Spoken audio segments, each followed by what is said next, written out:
गाय और खूनी शेर। एक दफा एक घने जंगल में 3 गायें रहती थी। उन तीनों में बहुत ही गहरी दोस्ती थी। वो एक साथ ही घूमने फिरने जाती और एक साथ ही चारा खाती थी और हमेशा साथ ही रहती थी। वो कभी भी एक दूसरे का साथ नहीं छोड़ती थी। हर मुश्किल का सामना एक साथ करती। उन तीनों का नाम बाली, शाली और लाली था। उन तीनों का एक दूसरे के साथ रहने का फायदा ये था कि कोई भी जंगली जानवर उन पर हमला नहीं कर पाता था। जंगल के सारे जानवर उनसे डरते थे, लेकिन एक शेर बाली, लाली और शाली पर नजर रखता था। वो अक्सर बाली, शाली और लाली का पीछा करता और कहता, इन तीनों का गोश्त तो बहुत ही मजेदार होगा।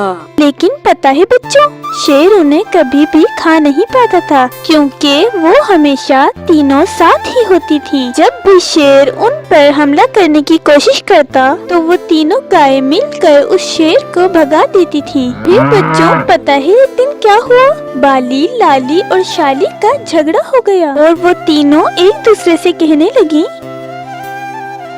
बाली बाली, तुमने मेरी घास खाई है, अब तुम जाओ यहाँ से। फिर शाली ने बाली से कहा, नहीं शाली, मैंने तुम्हारी कोई घास नहीं खाई, जाओ फिर यहाँ से, मैं भी तुमसे बात नहीं करूँगी। और फिर लाली ने शाली और बाली से कहा, अबे तुम तो यार घास पे लड़ गई। इस तरह तो यार तुम कभी भी एक दूसरे का साथ छोड़ सकते हो, पर अब मैं तुम्हारे साथ नहीं रहना चाहती, मैं तुम्हें छोड़कर जा रही हूँ।